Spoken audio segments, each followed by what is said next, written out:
Hema committee report പുറത്തുവരുമ്പോൾ ഏറെ ചർച്ച ചെയ്യപ്പെടുന്ന ഒന്നാണ് മലയാളത്തിലെ മഹാനടനെന്ന് വിശേഷിപ്പിക്കാവുന്ന തിലകനേറ്റ വിലക്ക്.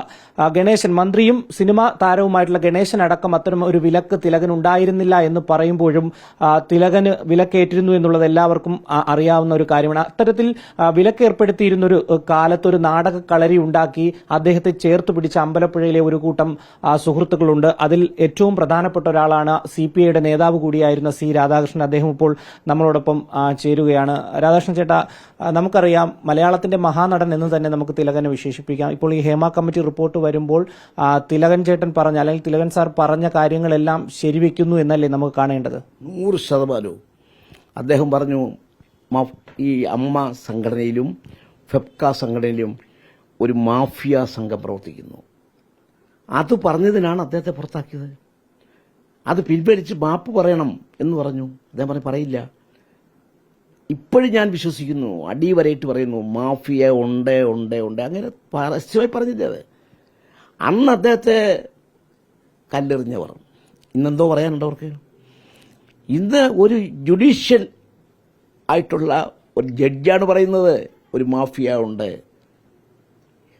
അല്ല, അന്ന് അത്തരത്തിൽ ഇങ്ങനെ ഒരു മാഫിയ ഉണ്ടെന്നോ അല്ലെങ്കിൽ തിലകൻ ചേട്ടൻ അത്ര ദുരിതം ഏറ്റിരുന്നു എന്നൊക്കെ പങ്കുവച്ചിരുന്നു? 100%. ഞങ്ങളുടെ രാത്രി ഞങ്ങളുടെ ജോലി എന്ന് പറഞ്ഞാൽ ചേട്ടൻ ഇതെല്ലാം കഥ പറച്ചില്ല. ചേട്ടൻ അനുഭവിച്ച, ഇവർ കാണിച്ച മര്യാദകേടുകൾ, ഇവർക്ക് ചേട്ടനെ ഏതെങ്കിലും ഒരാൾ വിളിച്ചു കഴിഞ്ഞാൽ ഉടനെ അവിടെ പോയി ബ്ലോക്ക് ചെയ്യുക, അങ്ങനെ ഒത്തെല്ലാ സംഭവങ്ങൾ. എത്ര സിനിമയിൽ നിന്ന് അദ്ദേഹത്തെ പറഞ്ഞു വിട്ടത്. ഈ സിനിമാ താരങ്ങളെല്ലാം കൊണ്ടുവരണം ഉണ്ടാക്കിയല്ലോ, അതിൽ നിന്നും അദ്ദേഹം ഉണ്ടായിരുന്നത്, അതിൽ നിന്ന് അദ്ദേഹത്തെ മാറ്റി. അങ്ങനെ എത്ര എണ്ണം, അങ്ങനെ പലപ്പൂർവമായി പലതിൽ നിന്നും മാറ്റി. എന്നാൽ വിലക്കെന്ന് പറഞ്ഞാൽ എന്തുവാ? രേഖാമൂലം വിലക്കില്ല. പക്ഷെ അത് ഫൈറ്റ് ചെയ്തു ആരെ? വിനയൻ ഫൈറ്റ് ചെയ്തിട്ട് വിലക്കൊണ്ടെന്ന് സ്ഥാപിച്ച് എല്ലാവരും നഷ്ടപരിഹാരം കൊടുക്കേണ്ടി വന്നു. ഫെപ്ക കൊടുത്തു, അമ്മ കൊടുത്തു, ഇൻഡിവിജ്വലായിട്ട് കൊടുത്തു. എത്ര ലക്ഷം രൂപ മേടിച്ചു വിനയൻ. അപ്പൊ ഇവര് വിലക്കില്ലെന്ന് പറയുകയും, പക്ഷേ വിലക്കെന്തുവാ? ഇപ്പം മമ്മൂട്ടിയുടെ ഒരു ഡേറ്റ് ചോദിച്ച് ഒരു പ്രൊഡ്യൂസറും ഡയറക്ടറൂടെ ചെന്നാൽ ചോദിക്കും ആരൊക്കെയാ മറ്റുള്ളവർ. അത് തിലകൻ ചേട്ടൻ, എനിക്ക് ഡേറ്റില്ല. വിലക്കാണോ?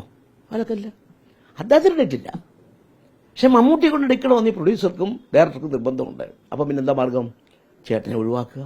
ഈ തിലകൻ സാറിനെ വിലക്കിയതിൽ ഏറ്റവും പ്രധാനപ്പെട്ട അല്ലെങ്കിൽ മുൻനിരയിൽ നിൽക്കുന്ന ആരാണ് എന്നുള്ളത് അദ്ദേഹം ആ സമയത്ത് ഏതെങ്കിലും രീതിയിൽ പങ്കുവച്ചിരുന്നു? അദ്ദേഹം എപ്പോഴും പറയുമായിരുന്നു, ഒരു പേരുണ്ട്, ഈ കണ്ണാടി, ഈ കൂളിംഗ് ഗ്ലാസ് ഇങ്ങനെ മാറി വയ്ക്കുന്ന ഒരാളെ പേര് അദ്ദേഹം പറഞ്ഞിട്ടില്ല.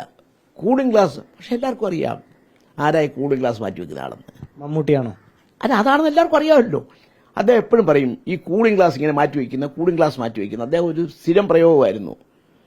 പക്ഷെ അദ്ദേഹം പേര് പറഞ്ഞിട്ടില്ലെന്നേ ഉള്ളൂ. പക്ഷെ എല്ലാ കേരളത്തിലെ മുഴുവൻ മലയാള പ്രേക്ഷകർക്കും അറിയാം അത് മമ്മൂട്ടിയാണെന്ന്. ഈ തിലകൻ സാർ നാടകക്കളരിയിൽ അല്ലെങ്കിൽ നാടകത്തിലേക്ക്, അക്ഷരജ്വാലയിലേക്ക് എത്തിപ്പെടുന്നു അമ്പലപ്പുഴയിലെ. നിങ്ങളെല്ലാവരും അദ്ദേഹത്തെ ചേർത്ത് പിടിക്കുന്ന ഒരു സാഹചര്യം ഉണ്ടായിരുന്നു. ആ സമയത്തും അദ്ദേഹത്തിന് വല്ലാണ്ട് ഉപദ്രവമേറ്റിരുന്നു ഈ സിനിമാ മേഖലയിൽ നിന്ന്? സിനിമാ മേഖലയിൽ നിന്ന് അദ്ദേഹത്തിന് യാതൊരു വിധത്തിലുള്ള സപ്പോർട്ടും ഇല്ലായിരുന്നു. പക്ഷെ നാടകത്തിൽ അതല്ലായിരുന്നു. അദ്ദേഹത്തെ രണ്ട് കൈയും കൂട്ടി ജനങ്ങളെ സ്വീകരിക്കുകയായിരുന്നു. അദ്ദേഹം പോകുന്നു എന്ന് പറഞ്ഞപ്പോൾ സത്യത്തിൽ മലയാള നാടകവേദി വിഷമിച്ചു. കാരണം തിരിച്ചു വന്നതല്ലേ അദ്ദേഹം. അദ്ദേഹത്തിന്റെ ഇതോ ദൈവത്തിന്റെ സ്വന്തം നാടെന്ന് പറഞ്ഞ നാടകം 102 നാടകം ബുക്ക് ചെയ്തു. അതിൽ 95ാമത്തെ നാടകം കളിക്കുമ്പോഴാണ് അദ്ദേഹത്തിന് ഇന്ത്യൻ റുപ്പിയിലേക്കുള്ള ക്ഷണവുമായിട്ട് രഞ്ജിത്ത് വരുന്നത്.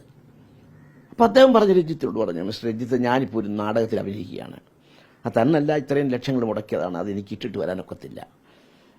അപ്പം ഞാൻ പറഞ്ഞു, ചേട്ടാ, നമ്മൾ നാടകത്തിന് വേണ്ടിയല്ല ഇത് തുടങ്ങിയത്. ഒരു നാടക സമിതി ഉണ്ടാക്കി കാശുണ്ടാക്കാൻ വേണ്ടിയല്ല നമ്മൾ. ഈ വരേണ്യ വർഗം ചേട്ടനെതിരായി നടത്തിയ ഫൈറ്റിനെതിരായിട്ടുള്ള നമ്മുടെ ഫൈറ്റായത്. അവിടെ തിലകൻ എന്ന് പറയുന്ന നടൻ ജയിച്ചു. അതിന്റെ ഏറ്റവും വലിയാണ് അങ്ങേ ഇദ്ദേഹത്തെ പോലുള്ള മലയാളം. ഈ സിനിമയിൽ ഒരു വരേണ്യവർഗം ഉണ്ട് എന്നുള്ളത് അന്ന് അദ്ദേഹം പങ്കുവച്ചിരുന്നതായി പറയുന്നു. അങ്ങനെയൊക്കെ ഒന്ന് തോന്നുന്നുണ്ടോ? 100%.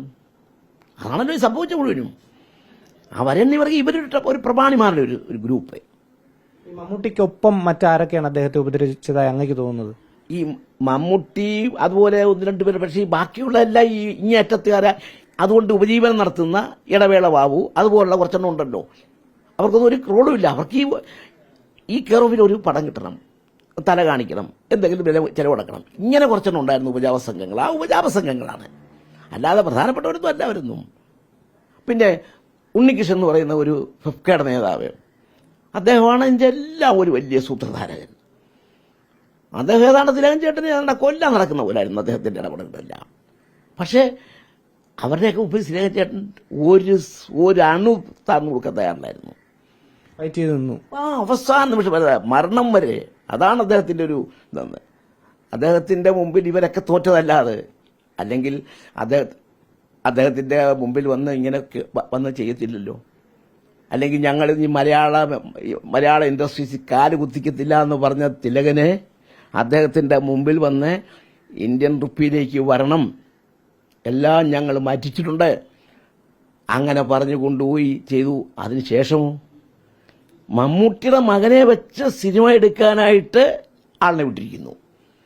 അപ്പം മനസ്സിലായല്ലോ, മമ്മൂട്ടിയുടെ മകനൊരു നല്ല നടനാകണമെങ്കിൽ തിലകൻ ചേട്ടൻ്റെ കൂടെ അഭിനയിപ്പിക്കണം. തിലകൻ ചേട്ടനെ കല്ലെറിയാൻ വന്ന കൂട്ടത്തിലുള്ള ഒരാൾക്കാരാണ്.